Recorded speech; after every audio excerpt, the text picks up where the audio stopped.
Así que vamos allá, vamos a continuar con la serie, con las cartas de Jesús a la iglesia. Y es un mensaje el de hoy, quizás no sea el mejor mensaje, el más bonito como para dar, porque el mensaje a Esmirna tiene un punto duro, tiene un punto de reconocer una iglesia sacrificada, una iglesia que sufrió persecución. Pero yo quiero que el Señor pueda hablarnos a nosotros. Quizás hoy en día no estamos sufriendo un nivel de persecución aquí en España como el que sufrieron los cristianos, nuestros hermanos en Esmirna. Quizás no estamos padeciendo en ese sentido una cosa tan grave como esa. En otros sitios del mundo sí, a día de hoy. Hay otros sitios del mundo, especialmente del mundo islámico, donde los cristianos son rechazados, son ninguneados, menospreciados. Y bueno, eso es el pan de cada día. Jesús ya lo advirtió, preparaos porque eso en ocasiones es lo habitual. Lo raro sería que os estén felicitando. Entonces, vamos a ver que el Señor nos habla. No voy a hacer la introducción que ya hice el domingo pasado acerca de cómo Juan recibe esa revelación y la comparte. Vamos a ir a continuar y a entrar de lleno para no dejar demasiado tiempo a eso. Vamos a ir de lleno a lo que fue la carta de Jesús, el mensaje de Jesús a la iglesia de Esmirna. Y eso está en el Apocalipsis capítulo 2, versículo del 8 al 11. Son muy poquitos versículos los que vamos a leer hoy. Así que vamos a dar todo el jugo que podamos. Y sobre todo, si bien como dije el domingo pasado, es una carta específica para un grupo de cristianos en un tiempo concreto, Jesús hace una advertencia, dice, el que tenga oídos para oír, que oiga. O sea, es un mensaje para Esmirna, pero como dije el otro día, también es un mensaje para ti y para mí hoy. Y es un mensaje para IBN Ourense. Es un mensaje para los cristianos en Orense, en Galicia, en España. Entonces, vamos allá. Dice, el mensaje a Esmirna titula la versión Reina Valera. Dice, y escribe al ángel de la iglesia en Esmirna, el primero y el postrero, el que estuvo muerto y vivió, dice esto: yo conozco tus obras y tu tribulación y tu pobreza, pero tú eres rico. El mensaje de hoy se llama Esmirna, pobre pero rica. Va por ahí los tiros hoy. Dice, yo sé que tú eres rico, yo conozco tus obras, tu tribulación, tu pobreza y la blasfemia de los que dicen ser judíos y no lo son, sino que son sinagoga de Satanás. Versículo 10, dice, no temas en nada lo que vas a padecer. He aquí el diablo echará a algunos de vosotros a la cárcel para que seáis probados y tendréis tribulación por 10 días. Y les dice, sé fiel hasta la muerte. Iglesia IBN Ourense, iglesia de Esmirna, sé fiel hasta la muerte y yo te daré la corona de vida. Luego vamos a ver qué puede ser esto, qué es la corona de vida. Y ahí el versículo 11 termina diciendo, el que tiene oídos, que oiga lo que el Espíritu dice a las iglesias. El que venciere no sufrirá daño de la segunda muerte. Vamos a ir un poquito a entrar en eso, pero si conocemos un poquito el contexto o buscamos en Google, empezamos a investigar dónde está Esmirna, cómo era, pues es una iglesia que está a unos 40 kilómetros al norte de Éfeso. El domingo pasado compartí acerca de Éfeso. Es una ciudad que está cerquita. Hoy en día es una ciudad, esta no es como Éfeso, que hoy solo quedan ruinas. Esmirna sí que es una ciudad que hoy se mantiene en pie, es una de las más grandes de Turquía, es muy importante y tiene un puerto excelente sobre el mar Egeo. Es una iglesia, la iglesia de esa ciudad luchaba contra dos fuerzas enemigas. La iglesia de Esmirna tenía básicamente dos oposiciones, dos cosas con las que luchaba, dos fuerzas enemigas. Por un lado tenía la población judía, había una comunidad judía muy importante en Esmirna y que estaba opuesta al cristianismo. Eran judíos muy contrarios al cristianismo que recién comenzaba a surgir. Era una población, y también por otro lado, además de los judíos, había una población, lógicamente, la población propia de Esmirna, una población no judía, pero que era leal a Roma y que apoyaba la adoración al emperador. Y la persecución y el sufrimiento eran inevitables, porque dice la historia que estos judíos comenzaron a hacer presión para que a los cristianos se les obligue. Tú mira, los judíos estaban exentos, no estaban obligados a adorar al César como el emperador, como su señor. Sin embargo, los judíos comenzaron a hacer presión desde Jerusalén para que a los cristianos se les quite esa exención y fueran los cristianos obligados a declarar al emperador romano como su señor. Lógicamente, los primeros cristianos se negaron a esto. Los cristianos, nuestros hermanos en Esmirna, se negaron y gran parte de la persecución que ellos sufrieron fue por culpa de esto, por negarse a postrarse delante del César. Había en Esmirna un templo específico de culto al emperador y todos los años, al menos una vez, todas las personas estaban obligadas a ir a ese templo y adorar al emperador. Entonces, este era el ingrediente perfecto para una iglesia que se niega y al final acaba sufriendo persecución y sufrimiento. Por eso es necesario leer estos versículos dentro de ese contexto. Una iglesia sufrida, una iglesia que se negó a adorar a otro que no fuera Jesús como su Señor. Una iglesia valiente, una iglesia fiel. Vale, entonces yo me preguntaba en medio de todo este mensaje y cuando leía estos versículos, curiosamente Jesús hace una valoración positiva y le dice: yo sé que tú eres pobre, pero eres rico. O sea, está diciendo, Jesús reconoce que era una iglesia con pocos recursos humanos y pocos recursos económicos. Era una iglesia quizás con poquita gente, una iglesia que no tenía mucho dinero, en contrario a lo que era la ciudad, que era una ciudad muy opulenta económicamente, una ciudad muy comercial, una ciudad donde era un centro también cultural, igual que Éfeso. Y sin embargo, les dice a esta iglesia: yo conozco tu pobreza, dice Jesús. Yo conozco que eres pobre, pero eres rico. Y yo me preguntaba cuando leía esto, ¿cuál es la verdadera riqueza de una persona? ¿En qué consiste la riqueza para ti, para mí? ¿En qué consiste la riqueza para nosotros? ¿Por qué algunos que aparentemente tienen muy poco en cuanto a bienes materiales, parece que disfrutan de una paz y una serenidad que otros que tienen mucho, que tienen todos los placeres, que les va bien económicamente, que tienen un buen coche, una buena casa, una vida más o menos encarrilada, solucionada, pero parece que no tienen esa paz y viven frustrados, viven amargados? ¿En qué consiste la verdadera riqueza desde la perspectiva de Jesús? Y a mí esto me habla algo muy profundo, ¿no? con esta iglesia. Y lo primero que quiero comenzar es en el versículo 8. Y el primer punto es la dedicatoria. La dedicatoria dice: escribe el ángel de la iglesia en Esmirna. ¿Te acuerdas que el domingo pasado yo te decía, bueno, pues el ángel significa mensajero? La palabra original es ángelus. Podía ser el pastor principal, que es lo más probable, pero podría ser también una cabeza muy visible dentro de la iglesia, una persona, un evangelista, algún apóstol. Podía ser alguien con un rol muy importante que podía ejercer esa labor de mensajero. Entonces Jesús le dice: escribe al ángel, escribe al mensajero para que lleve ese mensaje. Entonces Esmirna era una ciudad próspera, con un excelente puerto. Hasta el día de hoy sigue siendo una ciudad muy importante dentro de Turquía. Hoy en día se llama Izmir, con Z, Izmir es el nombre real hoy en día de Esmirna.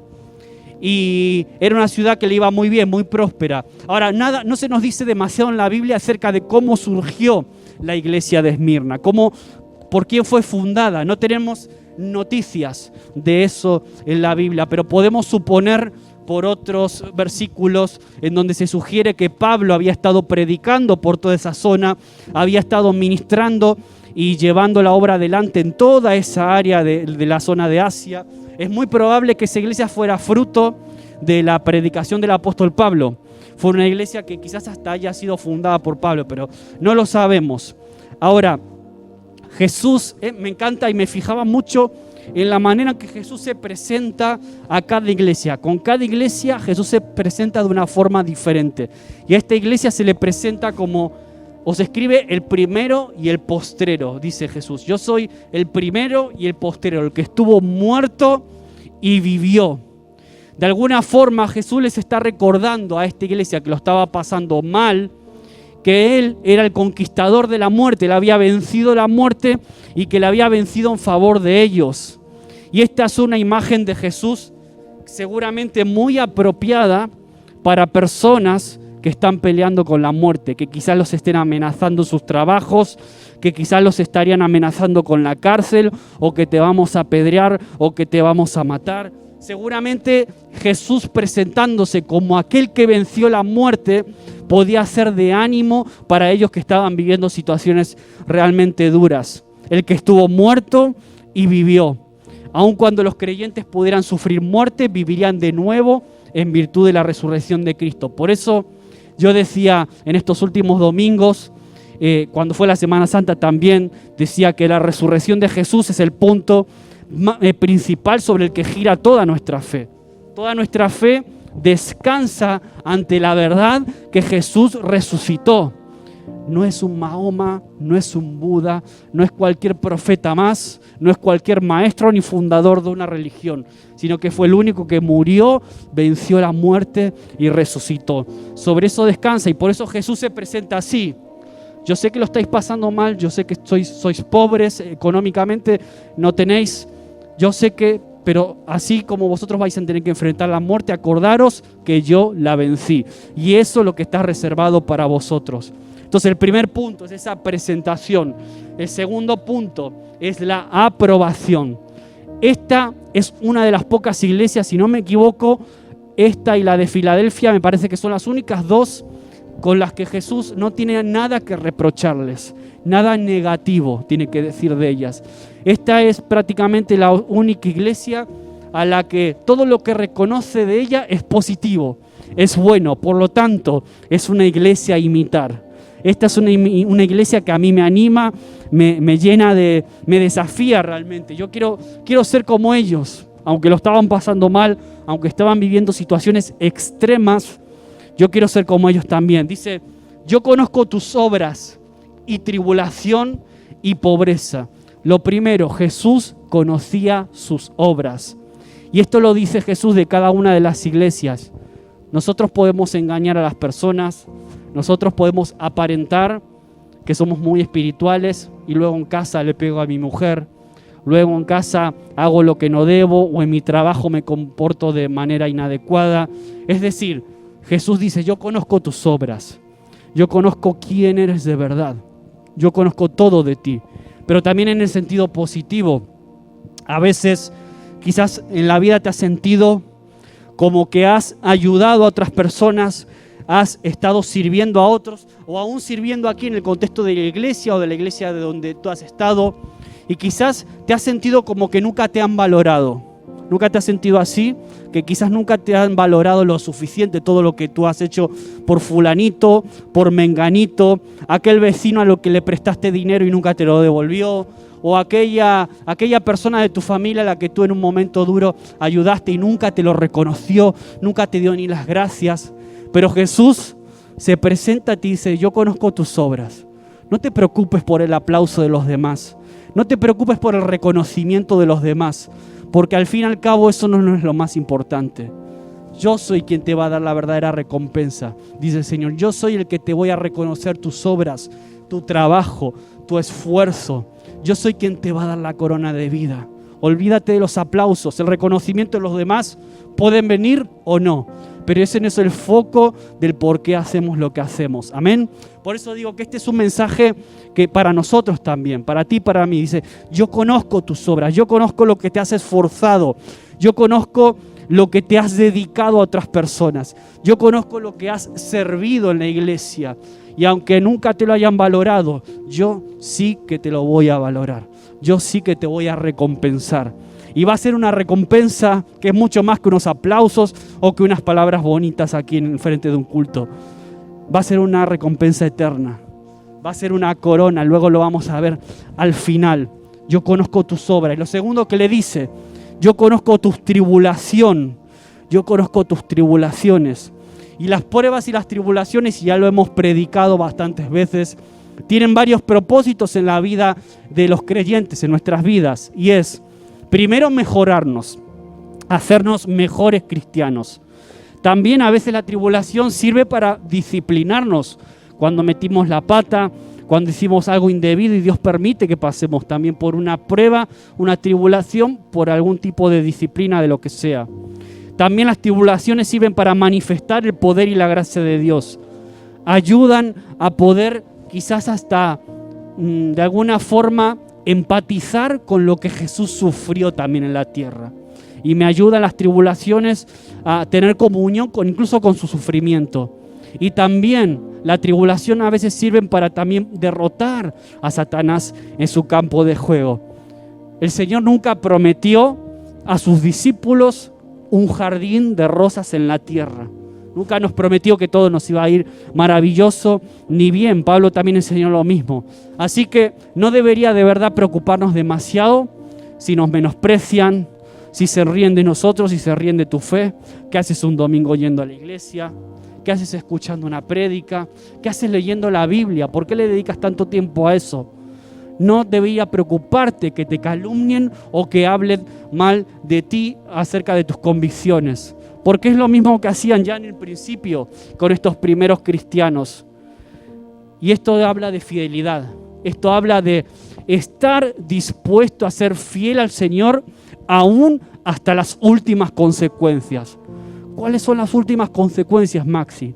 Las últimas consecuencias son la cárcel o puede ser incluso tu propia vida y la mía. Yo a veces me pregunto, ¿estaré dispuesto, estaré preparado para algo así? Quizás hoy en día en España no es esa una realidad que nos afecte. Como decía antes, en otros países sí. Pero ¿y si pasara aquí qué? ¿Y si nos obligaran a cerrar de repente los cultos? Ahora fue por una pandemia, pero imagínate que nos obligan a no congregarnos más. Es una prohibición, te prohíben adorar al Señor, te prohíben reunirte. ¿Qué pasaría si eso ya no es bajo pena de multa, sino bajo pena de cárcel? O aún si tu propia vida está en juego, o la vida de tus seres queridos. ¡Wow! Yo creo que no todos estaríamos preparados para algo así. Por eso, estos creyentes, estos cristianos de Esmirna, a mí me muestran lo que es la fidelidad hasta las últimas consecuencias. Y Jesús le dice, yo conozco tus obras, yo conozco tu fidelidad, yo conozco tu esfuerzo, yo te conozco a ti. Entonces, bueno, en el capítulo 2 de Hechos no voy a entrar en eso, pero ya en el primer sermón que se predicó, miles, cientos de miles se convertían, 3.000 personas en el primer mensaje que se predicó eran bautizados en ese momento. Ahora, no pasó mucho tiempo hasta que esos cristianos empezaran a ser perseguidos. Esteban fue apedreado. Los apóstoles, muchos de ellos fueron encarcelados. Los discípulos, muchos de ellos esparcidos, desperdigados. Santiago fue decapitado. Qué tremendo, ¿no? Entonces llegamos al último capítulo de Hechos y encontramos a la iglesia como una especie referida. Se referían a la iglesia, la gente, el mundo de ese tiempo, como una secta peligrosa. Una secta de la que se hablaba mal o se hablaba en contra. No muy diferente a lo que vivimos hoy en día, por cierto. No. Ahora, Jesús les dice, yo conozco tu pobreza. Y dijo, pero tú eres rico. Ahora, mira el contraste que hay, lo vamos a ver el próximo día, el contraste que hay con la iglesia de la Odisea, que es una de las últimas, el contraste con una iglesia que sí era rica económicamente, pero le reprocha a Jesús muchas cosas a esa iglesia. Rica en cosas materiales, pero en lo espiritual era pobre y pobremente agobiada, ¿no? La iglesia de la Odisea. Esmirna era una iglesia pobre, pero rica. Eran pobres en plata y oro, quizás eran pobres en recursos económicos, pero dice Jesús, hay cosas que son mucho más importantes que esas. Y yo, delante de mis ojos, yo te veo a ti como una iglesia rica. Eran creyentes humildes, quizás probablemente como todos nosotros, ninguno de aquí quizás sea multimillonario, tampoco pasaría nada si lo fuéramos, pero te quiero decir algo importante. No se trata del dinero que tú llevas en el bolsillo, como decían el otro día, sino dónde está puesto tu corazón. La ciudad de Esmirna era una ciudad rica, tenía mucha riqueza material, pero espiritualmente era una ciudad pobre. Justo lo contrario que esta iglesia, curiosamente. Esta iglesia tenía abundancia de bendiciones espirituales que nada tenía que ver con las riquezas de este mundo. Y por otro lado, riquezas eternas y que nadie les iba a poder quitar ni arrebatar. Por eso, la pobreza material o cuando estamos pasando momentos de crisis económica, eso no es un factor que limite o que impida una vida cristiana en plenitud. Es más, a veces, no quiero hacer apología de la pobreza, lógicamente, porque no se trata de eso tampoco, pero en ocasiones los momentos en que más buscamos a Dios son los momentos de crisis, los momentos en los que estamos mal. Y a veces Dios utiliza incluso estas crisis económicas, familiares, médicas, las utiliza para poder acercarnos más a Él. Jesús dijo en Lucas 12:15, dice, porque la vida del hombre no consiste en la abundancia de los bienes que posee. La riqueza, la verdadera riqueza del ser humano no consiste en tener una cartera llena de dinero, en tener un futuro asegurado, un trabajo fijo y estable, un piso, un coche. La verdadera riqueza de una persona es muchísimo más que eso.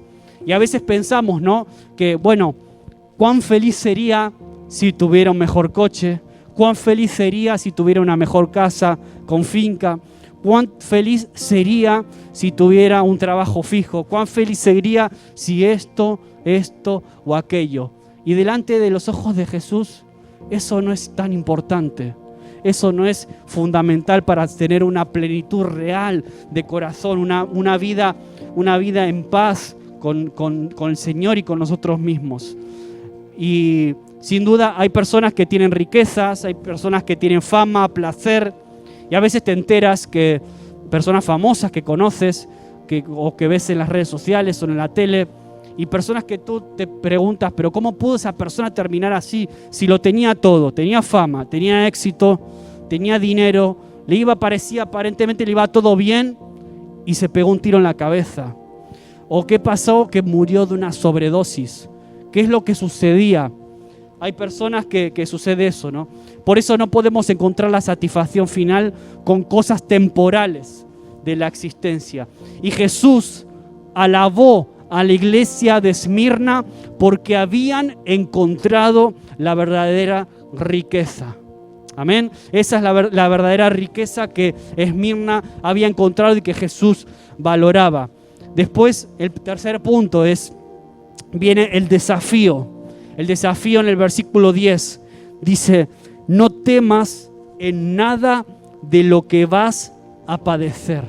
El desafío de Jesús a Esmirna y a ti, a mí hoy es no temas.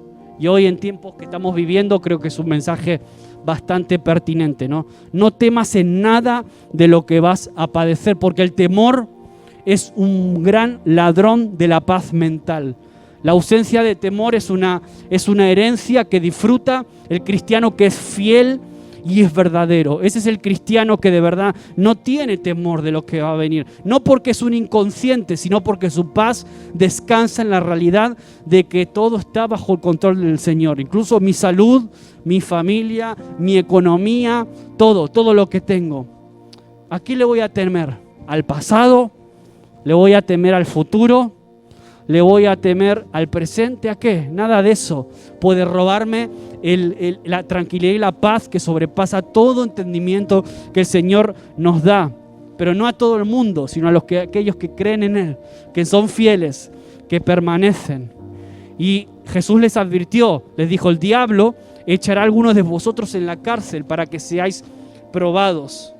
Los cristianos de Esmirna fueron acusados de deslealtad al emperador, de ser desleales porque adoraban a otro rey que se llamaba Jesús. Y se les acusaba porque adoraban a un solo Dios, en contraste de ellos que eran politeístas. Ellos adoraban a muchos dioses. Se les acusaba incluso, mira por dónde, de inmorales.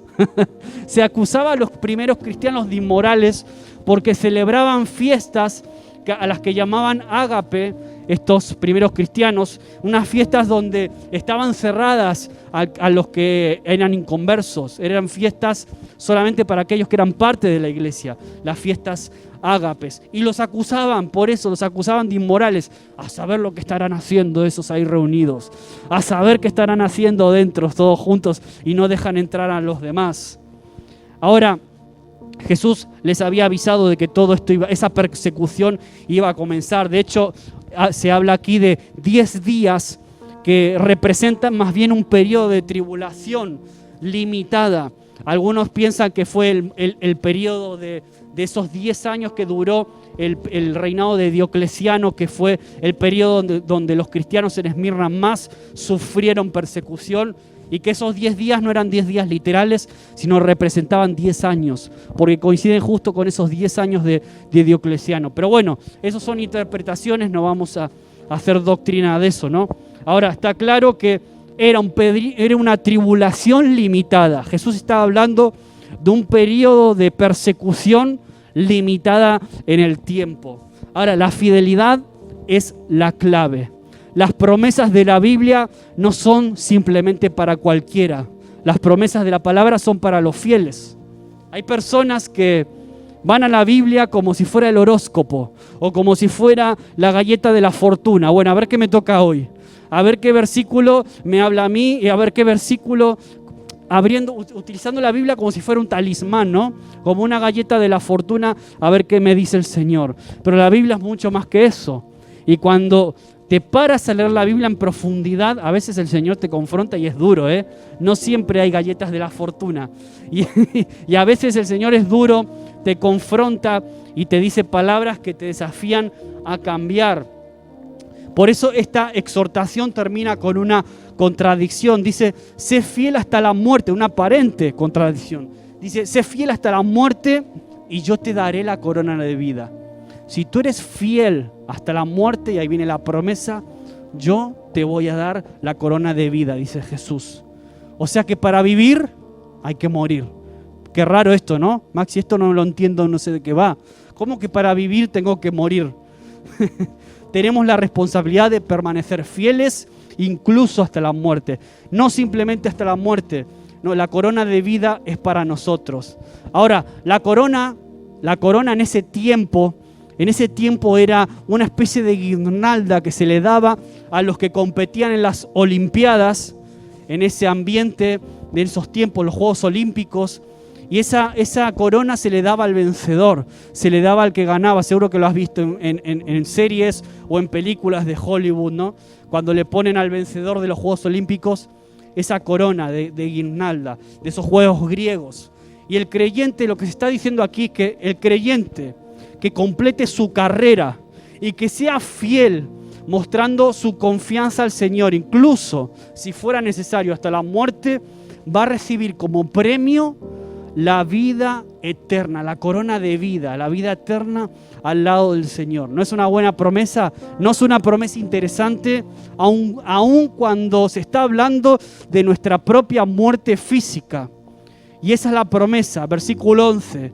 El que tiene oídos que oiga lo que el Espíritu Santo está hablando a las iglesias.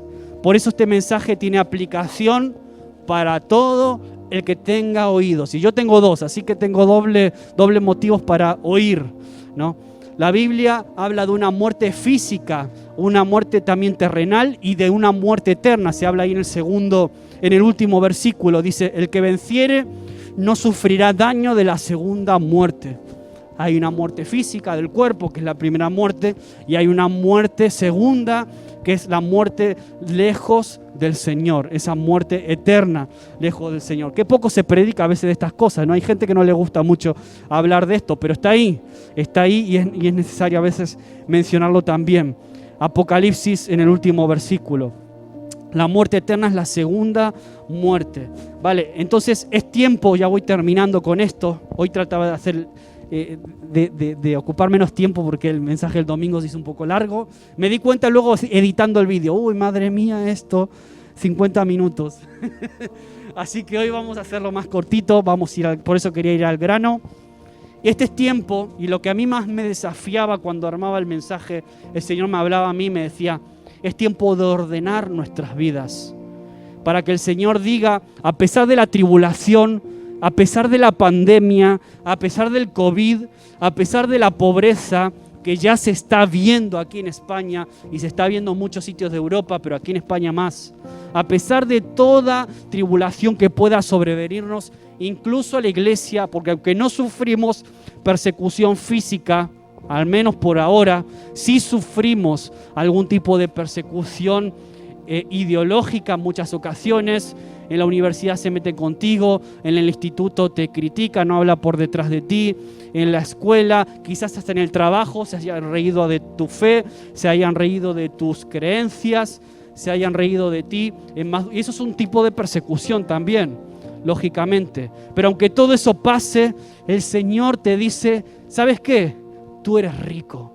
Aunque los demás te menosprecien, aunque los demás se rían porque las cosas no te van bien, para mí eres rico.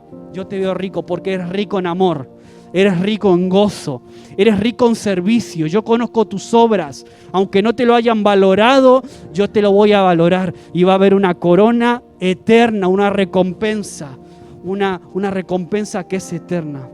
La iglesia de Esmirna era pequeña en número y pobre en recursos materiales. Eran perseguidos, acusados ante las autoridades romanas por los propios judíos. A pesar de las dificultades, las limitaciones, los cristianos en Esmirna tenían otro tipo de recursos espirituales que eran recursos eternos bajo la mirada de Jesús. A pesar de las dificultades, ellos tenían esos recursos y no se dejaron vencer. No se dejaron vencer por el miedo, no se dejaron vencer por la persecución, no se dejaron vencer por las pruebas y eso que fueron severas.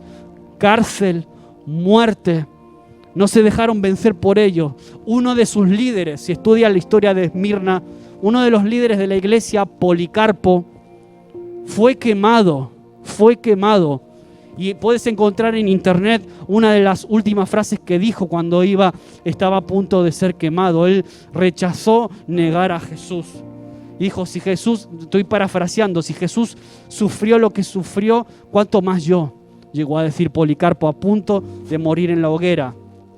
Una iglesia digna de imitar, porque lo que a mí me enseña Esmirna es que es posible ser cristiano en un mundo hostil. Es posible vencer en medio de un mundo hostil delante de los ojos de Jesús. Y le voy a pedir a Manu que pueda pasar solo con el teclado, acompañar. Me encantó esta última canción, Recibe toda la gloria. ¿Sabes por qué? Porque la corona de vida representa gloria también, representa grandeza. ¿Te acuerdas cuando te hablé de Éfeso el domingo pasado que te dije que el premio era comer del árbol de la vida? Era comer de ese árbol. El árbol de la vida de alguna forma te bendice a ti. Tú lo comes, estás ingiriendo algo que te bendice a ti. Pero la corona de vida es algo que te da grandeza delante de los demás. Es algo que de alguna forma manifiesta gloria. Y Jesús está diciendo, si tú me honras, si tú eres fiel incluso hasta la muerte, yo te voy a dar una corona eterna. Te voy a dar grandeza, una corona de vida delante de los demás. Eso es lo que Jesús valora. Y voy a terminar con esto. La palabra Esmirna, el nombre de la ciudad, Esmirna, ¿sabes qué significa? Significa mirra. La mirra. ¿Te acuerdas los regalos de los Reyes Magos a Jesús? Oro, incienso y mirra. La mirra es una especia dulce. En ese tiempo era muy costosa, muy cara. Hoy en día no tanto. Pero una especia dulce que en figura la mirra representa sufrimiento. Y la iglesia de Esmirna era una iglesia sufriente, sufrida, una iglesia perseguida, pero que permanecía en la dulzura y la fragancia de Cristo. Esa iglesia olía a Jesús. Esa iglesia desprendía su sufrimiento, la fragancia de Jesús mismo. ¿Por qué te crees que Jesús habla tan bien de ella? Por eso a mí me desafía la fragancia de Cristo. No solamente el árbol de la vida, sino que la corona de vida será una recompensa a una iglesia sufriente. La corona representa grandeza, gloria y es un premio que está solo reservado para los fieles. Solo está reservado para aquellos que obedecen al Señor y que están dispuestos a ser fieles hasta el final. A mí me gustaría que puedas ponerte en pie, puedas pensar en todo esto.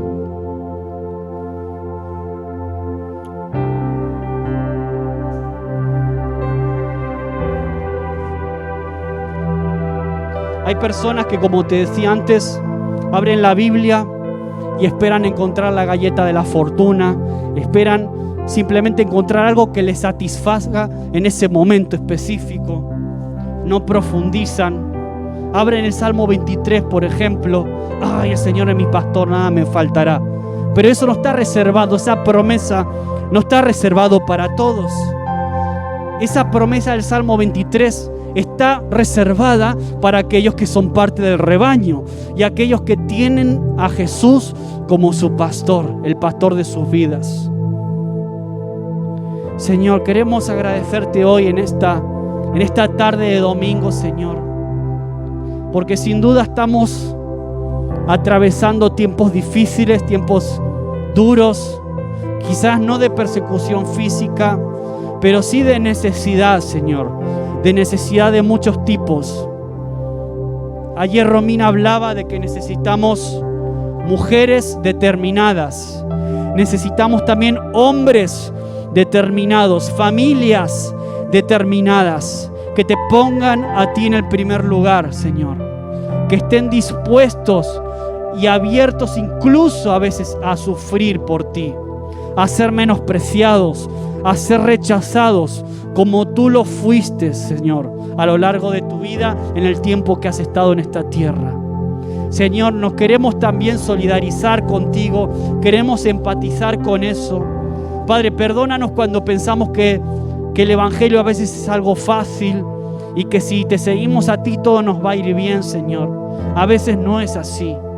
Señor, las recompensas y las bendiciones que tú ofreces son bendiciones eternas. No es un buen pasar en esta vida, aunque pueda venir ocasionalmente, Señor, sino que tú nos prometes una corona eterna, un árbol de vida. Nos prometes cosas que tienen un peso eterno delante de ti, Señor. Por eso queremos ser aquellos que un día van a recibir esa corona, Señor. Aquellos que están dispuestos a sufrir, aquellos que son fieles en lo poco y en lo mucho, Señor.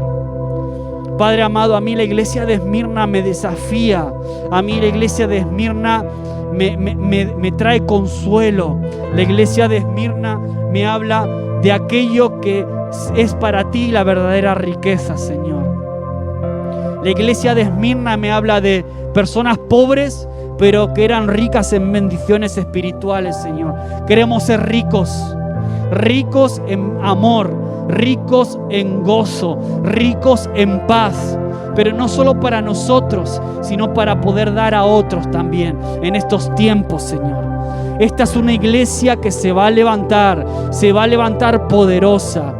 Esta es una iglesia, Señor, que sin duda te tiene a ti en el primer lugar, que a ti te da toda la gloria, Señor, porque sabemos que también hay un premio, pero no lo hacemos ni siquiera por ese premio, lo hacemos porque te amamos, Jesús, lo hacemos porque te honramos a ti, Señor.